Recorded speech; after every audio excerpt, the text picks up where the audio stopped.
Heinz Women of Ag is brought to you by John Deere, who celebrates the strength and resilience of the women who make farms run.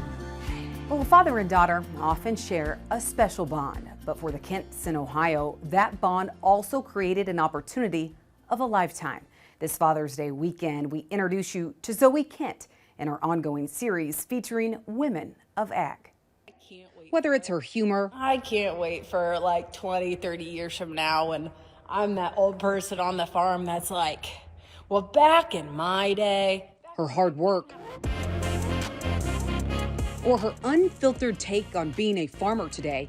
At 28 years old, Zoe Kent is smashing stereotypes everywhere she turns. I'm the 8th generation. I kind of like to say that they moved here and then we just never left. And as a little girl, Zoe says she always dreamed of being a farmer when she grew up. I can't remember a time that I didn't want to farm. I think there was one time in 5th grade that I wanted to be a hairdresser. My parents steered me away from that. I couldn't cut in a straight line to save my life.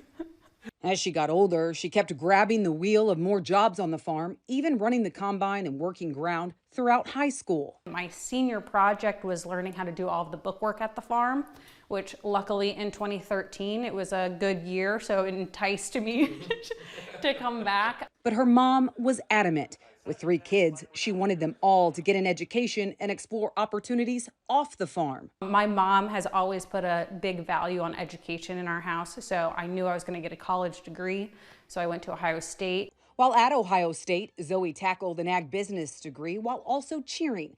Zoe enjoyed the college life, but she still knew farming is where she wanted to be. I have 2 siblings. None of us ever were like pressured to come back to the farm in any way. But of course, when I said that I wanted to come back, my dad was very excited. She also worked on the farm during the summer and after graduation, finally returned home to farm full-time. We formed the LLC in 2019, and in 2021, Dad decided he was ready to retire, so I bought him out. So this is my 2nd year of owning the farming operation.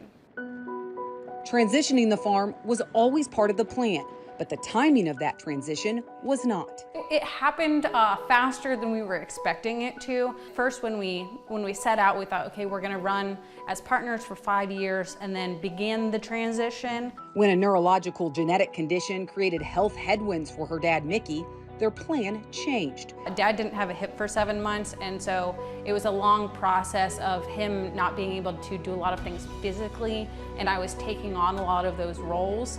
The two also knew if she bought the farm early, Mickey would still be around for advice and guidance for years to come.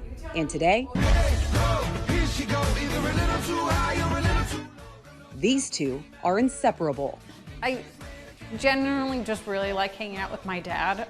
Mickey is also a fan favorite among Zoe's more than 200,000 followers on social media. So obviously my dad is in the videos, and my dad is always a hit. Like, I don't think I've ever gotten a single negative comment about my dad. Her Farm with Zoe Instagram, Facebook, YouTube, and TikTok accounts have become wildly popular in just 2 years. Had you told me 2 years ago I'd be doing that, I wouldn't have thought that to be a thing.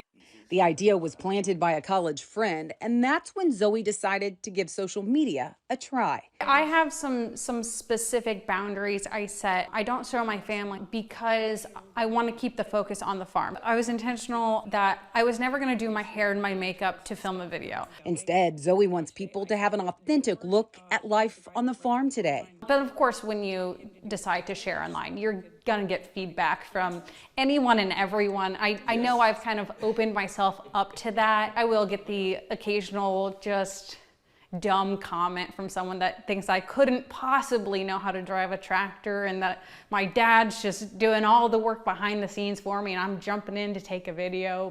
Instead of getting knocked down by the negativity that comes with social media, Zoe uses those comments as fuel. Sometimes those comments actually get turned into the best videos I make because, you know, it kind of fires me up a little bit.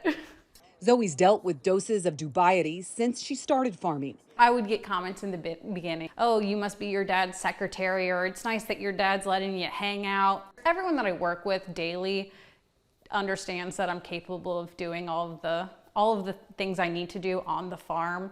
Still, she doesn't get caught up in stereotypes or labels of being a female farmer. She chooses to empower others to be their best and enjoy all facets of the farm. What's your favorite thing that you do at your job? For me, one top three, hauling grain. She also surrounds herself with a good team. I have one mostly full-time employee, JD. He is my mechanic. I am not good with a wrench, so he keeps everything in working motion. Really thankful for him. And as an 8th-generation farmer, Zoe's goal is to be able to pass Kent Farms on to the next. My parents never put pressure on me, and they've never once said, this must continue for centuries to come or anything like that. But yeah, I do feel a pressure. Adding her own flair with social media while farming full-time with her father by her side. If I hadn't grown more, there wouldn't have been as much opportunity for you to take over and for me to retire. A special bond that uncovered an opportunity for Zoe to come back and farm, as Zoe cherishes the journey and her father's greatest gift, the unwavering belief she could. I don't think I'd change a thing. What a special bond they have. Thank you, Zoe. And if you have a woman of ag that you think we should feature, we want to hear about her. Email us at mailbag@usfarmreport.com, and we'll continue the series throughout the year. All right, up next, John's recent commentary drew out some severe critics of AI. Customer support is next. Is AI really intelligence?